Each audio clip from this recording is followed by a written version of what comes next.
get to a point to where you can afford really nice cars. No longer are you just spending low amounts, with quotation marks, of money on a car that will do you pretty well. No, you're in the big leagues now.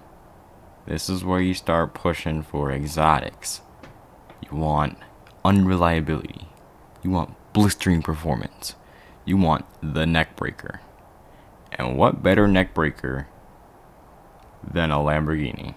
Thing's got a speed of 8.2, handling of 7.8, acceleration of 9.2, a launch of 10, another car with perfect launch, a braking of 8.4, S1 tier with 866, all-wheel drive, and worth 240,000 clapping raccoons. Man, that's an ovation, pretty much. How much that is? That is quite a lot, and people know that too. Boy, do we have quite the selection here. Just seems to consist of a bunch of warm colors. Besides that one, that's it's a cool color, I guess. And then it just, yeah, most of them are warm though. But I think this is the most options in any car that I've ever seen or that I've reviewed so far. So congrats on choosing that, or congrats on having that. I like this little beige right here. It's very subtle, but I like it. Once you start looking up, you can kind of see the shadows are, the shadows kind of bring out the color. But I like that. As for the grays, I don't know. I mean, do you really be looking through these and be like, oh, this gray or this gray, or this gray or this gray, this gray or this gray, this gray or this gray, Well, it's kind of obvious, this gray, obviously, but, it's a lot of gray. And a lot of yellow on the range of red to yellow, but there's options. I like the matte finishes too. Makes it look very, very serious. The quad exhaust looks really, really dope. Looks really, really exotic. And yeah, I'd say they have quite a. They've done nice here. But is that performance nice? Because I'm gonna take this thing for a test drive. I think there's just that difference of, talking about this car and then actually being in one. I think it just changes you. I think you become a different person. No longer were you the person you were 10 years ago. Or maybe you were and you just got a lot more stuff, which is honestly a lot more commendable. But I'm talking, skill-wise. Maybe your mindset has changed. Your workflow has changed. Whatever it is, it's got you here. And, oh my gosh. Oof. This thing was not cheap, dog. Well, I got it for free here, but if anybody were to buy it, it wouldn't be cheap. But, you have this now, and if this were to showcase anything, it would just show how far you've gone to be able to finally get something like this. Because this isn't necessarily a car you just finance, guys. This isn't a common finance car. It could be financed. I actually don't know if you can finance or cannot finance. Here's the answer right here. So now you know whether you can finance a Lamborghini or not. But, this is a lot of these cars, I assume, you just buy outright cash. And this is well over the 100 grand mark. So, just being able to buy that outright, I mean, that's serious money. That's serious money. I mean, like used, yeah, you can get it for dirt cheap used. I mean, things aren't great in terms of reliability, but it's I'm not gonna knock it for that, with great performance. It is, like what they say, with great power comes great responsibility. You want all this power, you want all this performance, you want this prestige, you gotta pay for it. And it's not a one-time buy. That's not how cars work. So, oh. You guys want to see the front, huh? Alright, I'll show you the front. Oh, man. It's gonna cost more than I bought the car for to fix it. What I will say is that this is, at least to me, the most common Lamborghini that gets talked about. Or just the most, I wouldn't say the most common Lamborghini that I've seen. This is the model that, or not, at least not this specific model, but the Huracan itself is, I've seen, that is the Lamborghini I've seen around the most, and which then again, I can count on my hands the amount of times I've seen a Lamborghini. I think just in general, maybe? I think in general. Or I can definitely count it on both my hands, certainly. The amount of times I've seen a Lamborghini, but I'd say the Huracan is the most common one. I mean, considering it is the, I think it's actually the cheapest one you can get. If you just get a base model Huracan. I think it's the cheapest one you can get. Which is still, it's still expensive, like, don't get me wrong. Least expensive, I guess, is a better way to put it, because this thing is in no way cheap.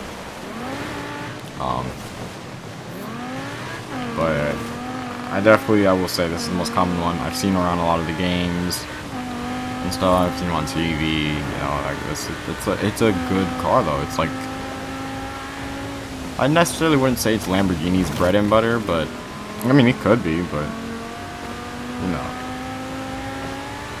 I'd say it's definitely just one of the most popular ones.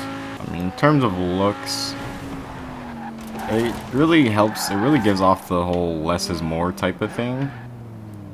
You get what I'm saying? Like, think about it.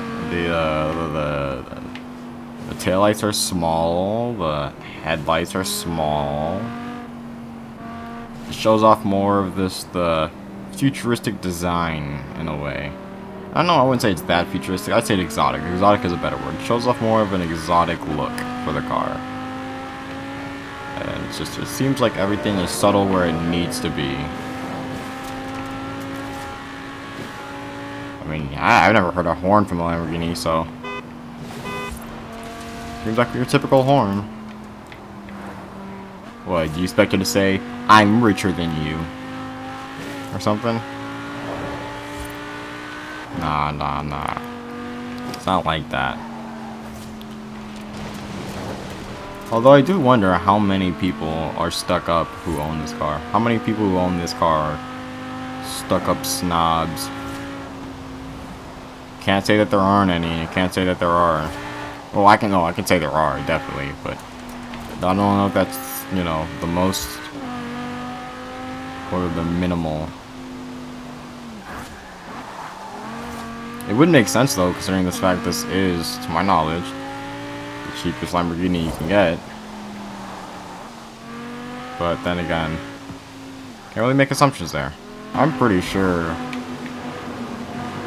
once you start mixing things like broccoli and cheddar, that's where I think once people start doing that, that's when they'll really understand that. And they have. I'm not saying they haven't, but once everybody starts doing it, I think people will really understand that vegetables just need to have something on them in order to taste good. I can't sit up and tell you with a straight face that vegetables just taste great without some sort of substance to keep them tasting good. I'd be lying to you at that point. And you know, yeah, it may, you know, deter or it may compromise the healthiness of said vegetable, but I mean, who eats vegetables other than for the sole fact of I need to be healthy and this is the only way to do so? So I mean, at least have a little fun with it. Throw some cheese on the broccoli, alright? Throw some get a little vinaigrette with your salad, alright? It ain't gonna hurt nobody. It's not gonna hurt, well, it might hurt you, but who cares? Who cares? Probably wouldn't hurt that much. It's just vegetables are gross, you know? They're gross. You need them, but they're, you know, I'll eat them, but they're gross. And if you say vegetables are delicious, then you yourself are gross. Yeah, I mean, at least a little bit. I don't know. There can't be at least, there's gotta be at least one vegetable that you think is gross. Just utterly gross. There's gotta be at least one. Come on now. Like, are your taste buds working? Some people will be like, oh, this tastes good. What are you talking about? It's bomb. This is bomb. Yeah, because you put like 3 gallons of honey mustard on it. Oh yeah, well, it's seasoned to the brim with salt and pepper. Yeah, it's gonna taste like salt and pepper.